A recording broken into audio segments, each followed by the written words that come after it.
සුබ දවසක්. අ, අද කතා කරන්න යන මාතෘකාව තරමක් සෝචනීය.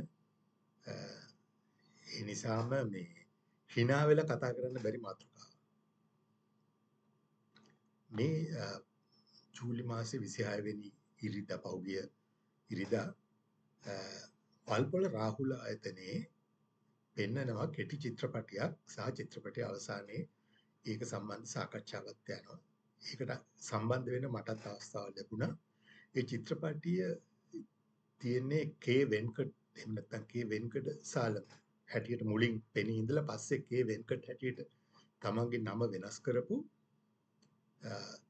අධ්‍යක්ෂකවරයෙක් සිනමා පට 9ක් නිර්මාණය කරපු අධ්‍යක්ෂකවරයෙක් මහරෑ හමු ස්ත්‍රිය උතුම් ස්ත්‍රිය ගොපලු හඬ ඒ වගේ අවසන් ශ්‍රීපතුල ඒ වගේ චිත්‍රපටි 9ක් ඔක්කොම සිංහල චිත්‍රපටි.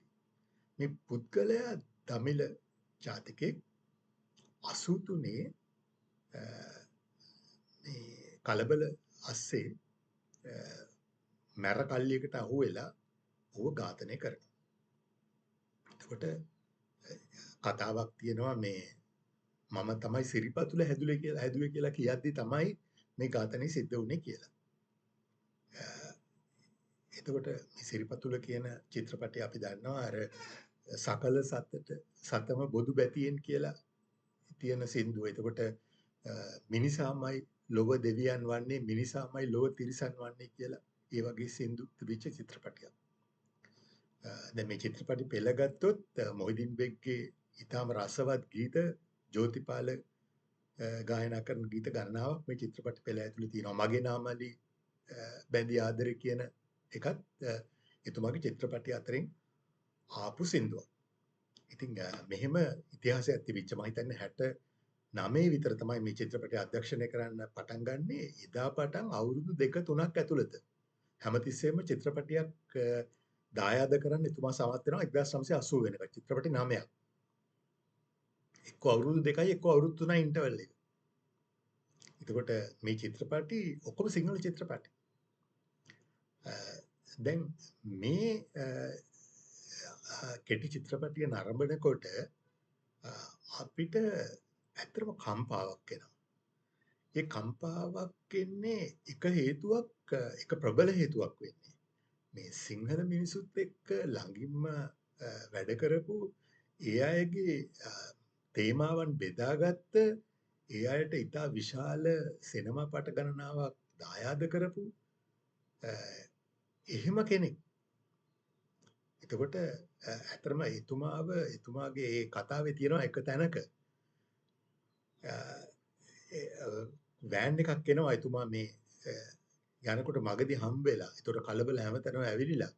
ඒ වෑන් එකේ හිටපු අය කියනවා මට මතක නැහැ හිටියේ කවුද කියලා මේ වෑන් එකට එන්න අපි ඔබතුමාව කියන තැනකට එක්කගෙන යන්නම්. මේ වෙලාව තනියම යන්න වෙලාවක් නෙවෙයි. ඩ්‍රයිවර් කෙනෙකුත් එක්ක වෑන් එකේ යනවා. ඒ වෙලාවේ තමයි මේක හම්බ වෙන්නේ. එතකොට එතුමා කියනවා ඒ වෑන් එකේ හිටපු එක්කෙනා අපිට මේ චිත්‍රපටය හරහා කියනවා මේ කතාව. නෑ මම සිංහල මිනිස්සුන්ව දන්නවා මට බය වෙන්න හේතුවක් නෑ. ඒ කියන්නේ ඒ තරම් විශ්වාසයකින් තමයි එතුමා මේ ගමන ගියේ. ඒ වුණාට ඒක එහෙම උනේ නෑ. ඉතින් මේ ඛේදවාචකය අපිට මතක් කරනවා 83 සිද්ධි. අපි දන්නවා ඒක කොළඹින් ආරම්භ වෙලා සති ගාණක් තිස්සේ ක්‍රමක්‍රමයෙන් රට පුරාම පැතිරිලා ගිය සිද්ධියක්. මේ සිද්ධියට මම අවුරුදු 25ක විතර තරුණයෙක් හැටියට 28ක විතර තරුණයෙක් හැටියට මට මේක අත්දකින්න ලැබෙනවා. වින්දිතෙක් හැටියට නෙවෙයි නිරීක්ෂකයෙක් හැටියට. කොළඹදී තමයි මුල් වතාවට කොළඹ මම ඒතකොට මොණරාගල පැත්තේ වැඩ කරගෙන හිටියේ. කොළඹ ඇවිල්ලා හිටපු වෙලාවක තමයි මේ සිද්ධිය වෙන්නේ. එතකොට මේ සිද්ධියේදී මම දකිනවා මිනිස්සු පිස්සු බල්ලෝ වගේ බඩු ඇදලා දාලා පාරට ගිනි තියෙන ජවනිකා හැම තැනම නුගෙකොටත් පව් කරගෙන එනකොට දකින්නවා පොලිසිය අය ඉන්නවා ආයුධ අරගෙන මුකුත් කරන්නේ නැහැ. එක්කෝ අහක බලාගෙන ඉන්නවා. එහෙම නැත්නම් මේවට උල්පන්දම් දිදී ඉන්නවා. ඒක රටම අරාජික වෙච්ච මොහොතක්. අපි දන්නවා ඒකට හේතු වෙච්ච කාරණේ 13 දෙනෙක් ආමි එකේ අය බෝම්බකින් මරලා ඒ මිනි මෙහාට ගෙනල්ලා ඒ ආධාර කටයුතු වෙන අතර තමයි මේ කලබල ඇවිල්ලා ගියේ. ඔව් ඒ මරණය සාධාරණත් නෑ. මේ මරණ එකක්වත් සාධාරණත් නෑ. අඩු වශයෙන් එතන තියෙන්නේ ආමි එකේ අවිගත් අය තමයි මරලා දැම්මේ. මෙතන මේ කිසිම සම්බන්ධයක් නැති අහිංසක මිනිස්සු ටිකක් තමයි ආපුනේ. වෙන්කට්ලා වගේ අය. ඉතින් මේක දැකලා මම ගෙදර එනකොට නෑ ඊට ඉස්සෙල්ලා කියන්න ඕන කතාවක් තියෙනවා. මේ වෙලාවේ රට අරාජික උනේ රටේ එවකට හිටිය පාලකයා මේ සම්බන්ධයෙන් මුකුත්ම කරපු නැති නිසා හදිසි නීතිය පැනෙව්වේ නෑ. හමුදාවට මේක නවත්තන්න උපදෙස් දීලා තිබුණේ නෑ. පොලිසියට උපදෙස් දීලා තිබුණේ නෑ. ඒ නිසා මේක වෙන්න ඉඩ දීලා බලාගෙන හිටියා. ඒ නිසා මේ අරාජිකත්වයට එවකට හිටපු පාලකයෝ පැහැදිලිව වක් කියන්න ඕන. ඒ විතරක් නෙවෙයි. ඒ ආණ්ඩුවේ ඇමතිවරයෙක් සිරිල් මැතිව් කියලා හාමුදුරු නමක් එක්ක එකතු වෙලා ලයිස්තු අරගෙන ගෙවල් ගානේ ගිහිල්ලා මිනිසුන් අඳුනලා දීලා ඒ මිනිසුන්ව මරන්න ඒ දේපල විනාශ කරන්න දායක වුණා කියලා කියනවා. ඒ අයට විරුද්ධව පැහැදිලි සාක්ෂි තියෙද්දි එයාට විරුද්ධව කිසිම පියවරක් ගත්තේ නැහැ. ඒ නිසා පැවති රජය මේ සම්බන්ධයෙන් වග කියන්න ඕන. දැන් අපි එහෙම ගොඩක් අය කැමති එහෙම ආණ්ඩුවට මේක බැර කරලා Taman නිදොස් වෙන්න. අපිට එහෙම නිදොස් වෙන්න පුළුවන්ද? මම කියන්නේ බෑ කියලා. මම දැන් මේ නුගවඩ පහු කරලා මම එනවා ගෙදර. ගෙදර එනකොට මගේ අයියා එක්ක මේ එයාගේ ඥාති මස්සිනා කෙනෙක් කතා කර ඉන්නවා. සිද්ධි ගැන තමයි කතා කරන්නේ. එතකොට මට ඇහෙනවා කියනවා ඕකුන්ව එක්ක මරලා දාන්න ඕනේ එහෙම නැත්නම් යාපනයට පන්නලා දාන්න ඕන කියලා. මේ කියපු මේ ඥාති සහෝදරයා මේ එහෙම මේ දේශපාලන වශයෙන් ආණ්ඩුවට සම්බන්ධ කෙනෙක් නෙවෙයි. ඔහු ඊට වඩා වෙනස් මේ බුද්ධ ආගමේ දානමාන කර පන්සල් ගිය කෙනෙක්. දැන් එයා තමයි මෙහෙම කියන්නේ. එතකොට මේකේ තේරුම එයා ගිනි තියන්න ගින්න නැති බව ඇත්ත. හැබැයි එයාගේ මනසෙන් මේකට දායක වෙච්ච කෙනෙක්. මට ඒ වෙලාවෙම කියවුණා මට නම් හිතෙන්නේ කවදා හරි පොලියත් එක්ක මේවට ගෙවන්න වෙනවා කියලා. කියන ප්‍රකාශය මම කිව්වා. ඇත්තටමත් එහෙම වුණා. පොලියත් එක්ක අපි ගෙව්වා. අවුරුදු 3ක යුද්ධේ ආර්ථිකය කඩාගෙන වැටිලා මිනිස්සු මැරිලා රටම විනාශ වෙන තැනකට ඇද වැටිලා. ඒ තත්ත්වයටපත් වෙන්න මේක බලපෑවා. 83 සිද්ධිය විශේෂයෙන්ම මම හිතන්නේ ඉතා විශාල වශයෙන් LTT එකට සානුකම්පාවක් ලබා ගන්න ජාත්‍යන්තර ප්‍රජාව ඉස්සරහා මේ පොඩි ලෙජිටිමසි එකක් ලබා ගන්න මේ 83 සිද්ධිය හේතු වුණා. ඉන්දියාවට ලංකාවට මැදිහත් වෙන්න මේ 83 සිද්ධිය හේතු වුණා. ගණනාවක් තියෙන අපිට මේක ගැන කතා කරන්න. නමුත් මේකේ වගකීම පාලකීන්ට විතරක් දීලා ඉන්න පුළුවන් කමක් නැහැ.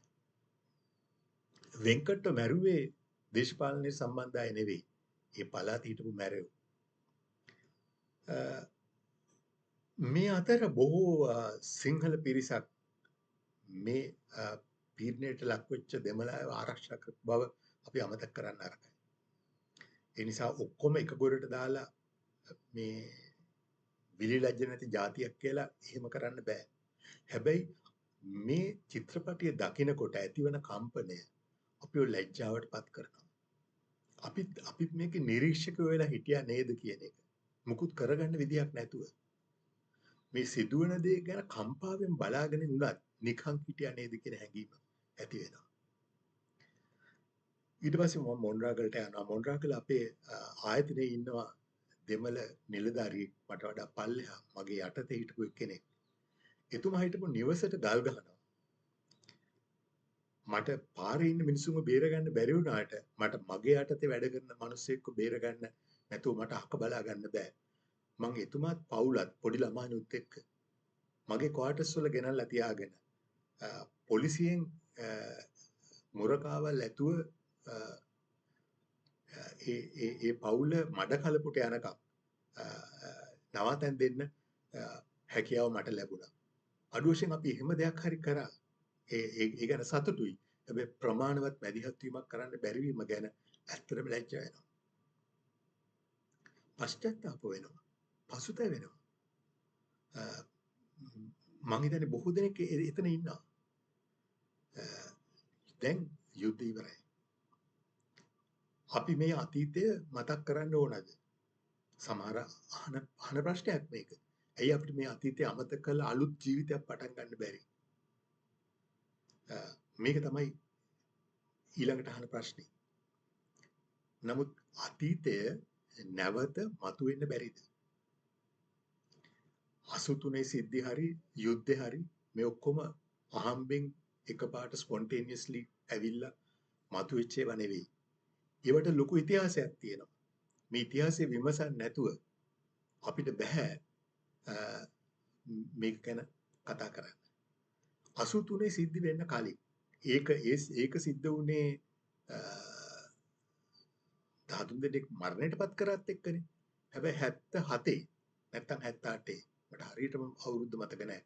අපි විශ්වවිද්‍යාලයේ අවසන් වසරේ ඉන්න කාලේ 78 වෙන්න ඕන. මේ වගේම මෙච්චර පැතිරලා ගියේ නැති වුණාට කොළඹට ටිකක් සංකේන්ද්‍රණය වෙච්ච ජාතිවාදී කෝලහල හටගත්තා. ඒකට අර වගේ සිද්ධියක් මේ මිනි මරපු සිද්ධියක් සම්බන්ධ නැහැ. ඒ වුණාට දෙමළ ජනතාවට ඊටම දැඩි හිරිහැරවලට භාජනය වෙන්න සිද්ධ වුණා. අපිත් එක්ක ඉගෙනගත්ත දෙමළ ශිෂ්‍යෝ හිටියා. අපේ යාළුවෝ. අපි එයාව එකතු කරගෙන විශ්වවිද්‍යාලය ඇතුළට ගෙනාවා. නේවාසිකාගාරවල නවාතැන් දුන්නා. අන්තිමට ඒගොල්ලෝ නැවකින් යාපනයට යවනකම් අපි ඒගොල්ලන්ව රැක බලාගත්තා. ඒ 78 83 ආව ඊට පස්සේ අවුරුදු 5කට පස්සේ. තවත් ඉස්සරහට ගියම් මට මතකයි 1966 ඩඩ්ලි සේනානායක මහත්තයා දෙමළ භාෂා විශේෂ විද්‍යාල පනත ගේනකොට විපක්ෂයේ සියලු දෙනා පෙළපාලි ගියා. ඒ පෙළපාලි ප්‍රධාන සටන් පාඨය වුණේ ඩඩ්ලිගේ බඩේ මසල වඩේ කියලා. 66 දී. එතකොට UNP ආණ්ඩුවක් තියෙන කාලේ. එතකොට විපක්ෂයේ හිටියේ ශ්‍රී ලංකා නිදහස් පක්ෂය ඇතුළු වාමාංශික පක්ෂ. කොමියුනිස්ට් පක්ෂය, සමසමාජ පක්ෂය පවා මේ ඩඩ්ලිගේ බඩේ මසල වඩේ කියන පෙළපාලිය ඇතුළේ ගියා. ඒවා මේ පක්ෂ. 68 වෙනකොට ජනතා පෙරමුණ එළියට ඇවිල්ලා තිබුණේ නැහැ පක්ෂයක් හැටියට. 66 වම් කියන්නේ 66 දී. එතකොට ඕක තමයි ඉතිහාසය. දැන් ඊටත් එහාට ගියාම 58 ශ්‍රී අකුරත් එක්ක ශ්‍රී අකුර හඳුන්වලා දීලා වාහනවලට කිසිම තේරුමක් නැති වැඩක්. ඒකට විරුද්ධ වෙලා තාර ගාලා උතුරේ මිනිස්සු ඇයි ශ්‍රී අකුරක් ගේන්නේ කියලා. එතකොට කියන්නේ මේක සිංහල රටක් බවට පත් කරන්නේ නැහැ. අපි නැද්ද මේක කියලා. හර්තාලයක් ඇති කරා. එහෙම ඉතිහාසයක් තියෙනවා. ඒ 58ට ඉස්සෙල්ලා 56 සිංහල භාෂා රාජ්‍ය භාෂාව කරලා දෙමළ ගොඩක් අයට බර්ගර් ජාතිකයන්ට සිංහල පාස් වෙන්න බැරුව රට ඇරලා යන්න උනා. සමහර අය මැලේසියාවට වගේ ඒ දවස්වල ගියා. ඒ හිටි රැකියා තිබිච්ච නිසා. ඒ ඩයස්පෝරාව ඇති වුණේ ඒ කාලේ. ඩයස්පෝරාවේ කොටි නෙවෙයි ඒකට හිටියේ කොටි කියලා જાතියක් හිටියේ දන්නෙත් නැති කාලේ. ඕක තමයි ඉතිහාසය. තවත් එහාට ගියාම ඉතිහාසය යනවා දුටුගැමුණුගේ කාලෙට. මට මතකයි පොඩි කාලේ අම්මා අපිට දුටුගැමුණු කුමාරයාගේ කතාව කියනවා. ඒ කතාවේ තිබිච්ච එකක් මට හොඳට මතකයි. බත්ගුලි 3ක් හදලා දුටුගැමුණු කුමාරයාටයි තිස්ස කුමාරයාටයි කවනවා. කවලා පළවෙනි ගුලිය අතට දීලා කියනවා සහෝදරයෝ දෙන්න යුද්ධ කරගන්න නැහැ කියලා පොරොන්දු වෙලා මේක කන්න කියලා. දෙන්නම කනවා. පස්සේ යුද්ධ කරා එක වෙනම කතාවක්. සමාදානත් වුණා. ඔව්. දෙවෙනි බත්ගුලිය දෙන්නේ බුද්ධ ශාසනය ආරක්ෂා කරගන්න ඕන ස්වාමීන් වහන්සේට දානි පිළිගන්න නැතු කිසිම දෙයක් ආහාරයට ගන්න එපා කියලා. ඒක ගැනත් අපි දන්නවා ඊට පස්සේ මිරිස් ව්‍යංජනයක් කාලා මිරිස වැටිය හැදුවා කියලා කතාවක් තියෙනවා. ඒකත් වයලට් කළා පස්සේ ඒක කරා කියලා. තුන්වෙනි එක තිබුණේ එලාරත් එක්ක යුද්ධ කරන්න යන්න එපා කියලා. පළවෙනි බත්ගුලි දෙකම කන ගැමුණු කුමාරයා තුන්වෙනි බත්ගුලේ කන එක ප්‍රතික්ෂේප කරනවා. ගිහිල්ලා ඇඳේ වකුටු වෙලා ඉන්නවා. එතකොට ඇයි මේ ඇඳේ වකුටු වෙලා ඉන්නේ කියලා ඇහුවාම දෙන උත්තරේ තමයි උතුරෙන් හැඩි දෙමළුවේ දකුණෙන් ගොළු මූදේ මා කෙසේනම් අත්පා දිගහැර සිටින්න කියලා. ඉතින් මේ කතාව අපේ අම්මා කියනවා. මේ කියනකොට ඔළුවට වැටෙන කාරණයක් තියෙනවා. අම්මා ඒක ගැන බරපතලව හිතලා කියනවා කියලා මම හිතන්නේ නැහැ. අම්මා බොහොම අහිංසක එක්කෙනෙක්. එහෙම දෙමළ මිනිසුන්ට විරුද්ධව කතා කරපු මිනිස්සෙක් නෙවෙයි. හැබැයි මේ කතාව අම්මා කියනවා. අම්මා අහපු කතාව. ඒ ඉතිහාසයේ කතාව අපිට කියලා දෙනවා. ඒ කියලා දෙනවත් එක්කම අම්මා නොදැනුවත්ව හෝ දැනුවත්ව අපේ ඔළුවට වැටෙනවා. දෙමළු කියන්නේ අපිව හිර කරගෙන ඉන්න කට්ටියක්.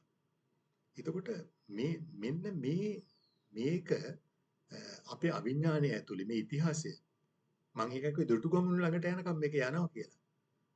ඔව් සොලි ආක්‍රමණ තිබුණා. ඒ ආක්‍රමණ වල විපාක අපි වින්දා. ඒ ඔක්කොම ඒ ඉතිහාසෙම මේ බලපාලා තියෙනවා මෙතනට එන්න ඇත්ත. ඒ නිසා අපි මේ ප්‍රශ්නේ මේ සමාව අරගෙන පශ්චාත්තාප වෙලා එහෙම වුණා කියලා මේක විසඳෙන්නේ නැහැ. දෙපැත්තෙම තුවාල තියෙනවා. ඒතකොට මේ තුවාල නැති කරන්නේ කොහොමද? දැන් බලය හිමි වෙලා තියෙන්නේ සිංහල බහුතරයක් නියෝජනය කරන දේශපාලන සංවිධානයකට. මම හිතන්නේ පහුගිය අවුරුදු 76 පුරාම ඒක තමයි තිබුණේ. සිංහල ඩොමිනන්ට් දේශපාලන පක්ෂ විසින් තමයි මේ රට පාලනය කරේ. ඔව්. ඒ අයගෙනුත් සමහර අය මේ ප්‍රශ්නට විසඳුම් හැටියට විවිධ ඒවා ගෙනාවා. මම අර කිව්වේ දෙමළ භාෂා විසඳුම් 58 කෝලහල ඇති වෙන්න තව හේතුවක් තමයි අර ෆෙඩරල් ව්‍යවස්ථාව ගේන්න උත්සාහ කරා බණ්ඩාරනායක මහත්තයා. ඒකටත් පෙළපාලි ගියා නුවර ඉඳලා පාගමනක් ආවා. ඒතර ජේ.ආර් තමයි ඒකට සම්බන්ධ වුණේ. මේ වගේ මොන හරි කියන්නේ සිංහල දේශපාලන පක්ෂ වලින් යම්කිසි සහනයක් දෙමළ ජනතාවට දෙන්න උත්සාහ කරන හැම වෙලාවකම විපක්ෂය විරුද්ධ වුණා. එහෙම ඉතිහාසයක් එක්ක ගිහිල්ලා තමයි මේක අන්තිමට යුද්ධයක් දක්වා පරිවර්තනය වෙලා එන්නේ. ඔව් දැන් යුද්ධය ඉවරයි. යුද්ධය ඉවරයි කියලා තුවාල ඉවර නෑ. අද තව වෙනකනොත් අපිට බැරි වෙලා තියෙනවා දෙමළ ජනතාවගේ මේ යුද්ධයේ අවසාන කාලේ මියගිය අය සමරන්න. යුද්ධය අවසන් කරපු දවසේ ඒ අය තෝරගෙන ඒ සමරන්න උත්සවයක් තියන්න. ඒකට අවසර දෙන්නත් අපිට බැරි වෙලා තියෙනවා. ඒක දිහා සැකෙන් බලන්නත් අපි පුරුදු වෙලා ඉන්නවා. ඒක තමයි වැඩේ. ඒ කියන්නේ තාමත් සැකයක් තියෙනවා. තාමත් ඉඩම් ටික ඔක්කොම දීලා නැහැ. තාමත් පළාත් සභාවලට බලතල දෙන්න මැලිකමක් දක්වනවා. අපි බයයි. ඒ අය කවදා හරි දවසක නැගිටලා ආයි ප්‍රභාකරන් වගේ ඇටැක් එකක් දෙයි කියන බය තියෙනවා. එතකොට මේ ඔක්කොමත් තියාගෙන අපිට පුළුවන්ද සමාව අරගෙන මේ ප්‍රශ්න විසඳන්න? ඔව්. සමාව ගන්න පියවරටත් ලෑස්ති නැති කොච්චර දෙනෙක් මේ දකුණේ ජීවත් වෙලා ඉන්නවද? ඒ නිසා සමාව ගන්නේ කවුද? ඒ සමාව ගැනීම ගැන සෑහීමකටපත් වෙන්න පුළුවන්ද? ඒක ප්‍රමාණවත් දෙයක්ද මින් ඉදිරියට මේ වගේව ඇති වෙන එකක් නැහැ කියලා කියන්නේ. මේ වගේ ප්‍රශ්න ගණනාවක් අපිට ඉතුරු වෙනවා මේක ඇතුලේ. ඔව්. මට හිතෙන්නේ නම් අපි කිසි දෙයක් කරලා නැහැ මහ පොළොවේ මේ தત્ත්වය පිළි අරගෙන සමාව ගන්නවා කියන එක වචනේ නෙවෙයිනේ. ඒක ක්‍රියාවෙන් මොකක් හරි එකක් වෙන්න එපාය. අපි අපේ ඇතුලේ කිසි වෙනස්කමක් කරලා නැහැ. මම කියන්නේ අපිට අඩු වශයෙන් බැරි වෙලා තියෙනවා. අපේ අධ්‍යාපන ක්‍රමේ අපි බුද්ධ ආගම උගන්වනවා සමහර පාසල්වල, හින්දු ආගම උගන්වනවා තවත් සමහර පාසල්වල, ක්‍රිස්තියානි ආගම උගන්වනවා තවත් සමහර පාසල්වල. අපිට බැරි වෙලා තියෙනවා ආගම කියලා එක විෂයක් ලංකාවේ සියලුම දෙනාට ඉගෙන ගන්න අවස්ථාවක් දෙන්න. ඒක ඇතුලේ බුද්ධ ආගමයි, හින්දු ආගමයි, ක්‍රිස්තියානි ආගමයි, මුස්ලිම් ආගමයි මේ සියලු ආගම් වල මූලික ෆන්ඩමෙන්ටල්ස් උගන්වන්න. කරිකියුලම් එකක් හදාගන්න අපිට බැරි වෙලා තියෙනවා. අපිට තාමත් ඒ ඉස්කෝල මේ සෙග්‍රිගේෂන් එක අයින් කරගන්න බැරි වෙලා තියෙනවා. ඒවා වෙන් කරලා තියෙනවා. හින්දු පාසල් වෙනවා, බෞද්ධ පාසල් වෙනවා. ඒ විදිහට. ඉතින් දෙමළ මහා විද්‍යාලය නමිනුත් එහෙම තියෙනවා ඉස්කෝල. සිංහල මහා විද්‍යාලය කියලා ඉස්කෝල තියෙනවා. වෙන් කළා තියෙන්නේ.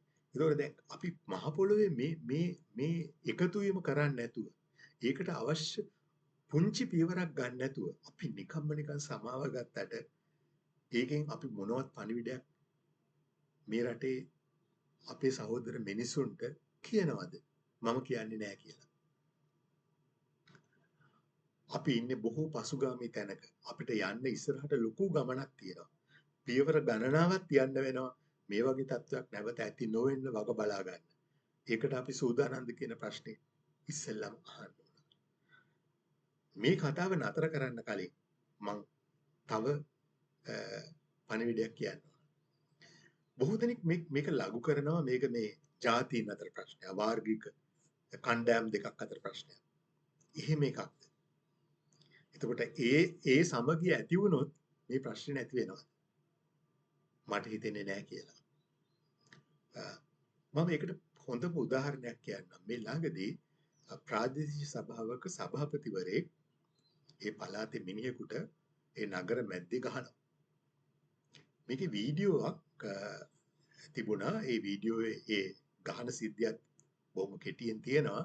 ඊට අමතරව තුවාල ලැබපු එක්කෙනා ස්පිරිතාලේ ගිහිල්ලා ඒ කතන්දරේ වීඩියෝ පටයක් තියෙනවා. මේ වීඩියෝ පටේ ගොඩාක් ෂෙයා වෙච්ච එකක්. මේ වීඩියෝ පටේට කමෙන්ට්ස් 1000කට ආසන්න සංඛ්‍යාවක් තිබුණා මම බලනකොට. දැන් ඒක ඉක්මවලා ඇති. දැන් මේකේ මම දැක්ක දේ තමයි ඒ කමෙන්ට්ස් වල තියෙනවා ඊටාම දරුණු පණිවිඩයක්. ගහපිය, මරපිය, කොටාපිය, ඔළුවට ගහපිය ඉවර කළාම දාපිය. එතකොට ප්‍රාදේශීය සභාව සභාපතිගේ පක්ෂාය එහෙම කියනවා සභාපතිවරයා ඔය ගහපු ටික මදි. ඔබට තව ගහන්නයි තිබුණේ මූට හොඳටම පාඩමක් උගන්වන්න ගහන්නයි තිබුණේ. කුටි කාපු පාර්ශවයේ වින්දිතයාගේ පැත්තේ ඉන්න අය කියනවා ඔය සභාපතිවරයාට නෙලන්න තිබුණේ ආපස්සට එකතු වෙලා මිනිස්සුන්ට එකතු වෙලා. දැන් මේ දෙකේම බොහොම කර්කශ වචන පාවිච්චි කළා. ගහපිය, මරපිය, කොටපිය, ඔළුවටම කොටපිය වගේ එහෙම වාග්මාලා පාවිච්චි කළා තමයි මේ දෙපැත්තේ කට්ටිය චූන් කරන්නේ. කමෙන්ට්ස් 1000ක බොහොම මධ්‍යස්ථ කමෙන්ට් එකක් හොයාගන්න බැරි තරම්. දැන් මේ විදිහට දැන් මේ පාර්ශව දෙකක් ආයිසරයක් සිංහල දෙමළ වගේම සභාපතිගේ ගෝලයෝයි සභාපතිට විරුද්ධ කට්ටියයි. ඒ දෙගොල්ලොත් ආයි මූණට මූණ ගැටෙලා ආයිසරයක් මෙතන ක්ලෑෂ් එකකට මරණ තැනකට ගේන්න කරන පාරම්බෑමක්.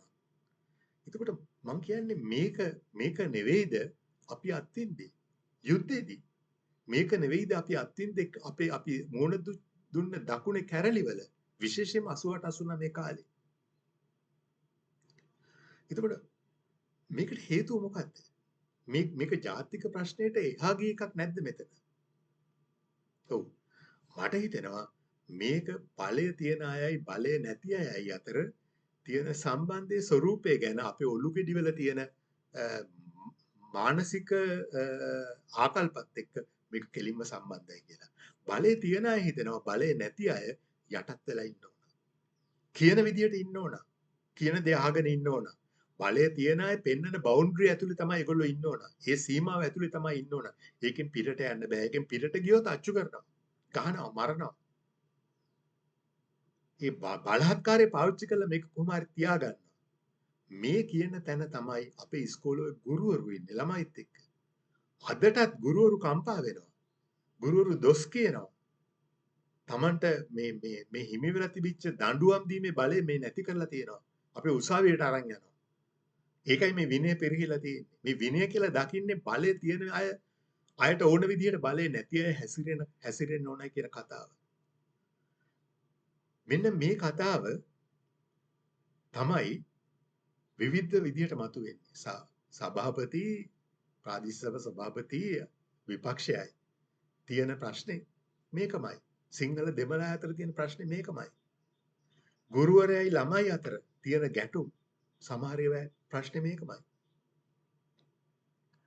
අපි ඉගෙනගෙන තියෙන්නේම අනිත් අයත් එක්ක ගනුදෙනු කරන්න බලය පාවිච්චි කරලා. මම හිතන්නේ මැකියාවෙලිගෙන් තමයි ඉගෙනගෙන තියෙන්නේ.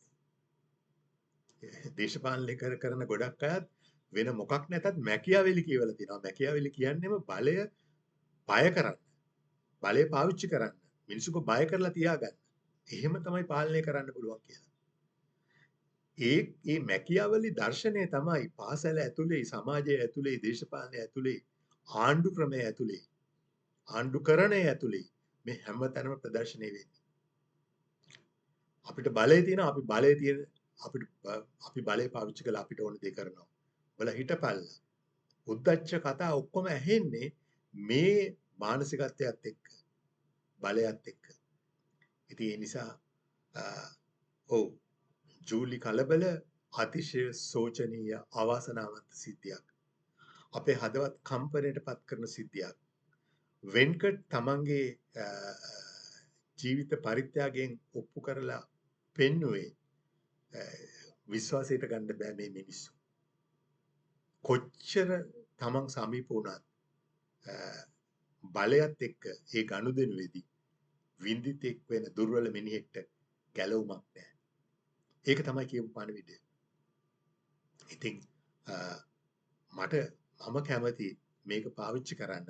අපි සමාජයක් හැටියට වර්ගික අර්බුද වේවා වෙන මොන හරි මේ මතුවෙන වෙන කැරලි හෝ වේවා වෙන ගැටුම් හෝ වේවා මේ හැම දෙයක් දිහාම බලන්න මැකියාවෙලිගෙන් ඔබට බලන්න පුළුවන් දැක්මක් ඇති කරගන්න. ඒක තමයි අද යුගයේ කාර්ය වෙන්නේ. එහෙමනම් ගිහිල්ලා එන්නම්. hina වෙන දවසකට hina වෙලා කතා කරන්න පුළුවන් දවසක් බිහි වෙයි ඉතාම ඉක්මනින් කියලා මම බලාපොරොත්තු වෙනවා. ඔබට සුබ දවසක්.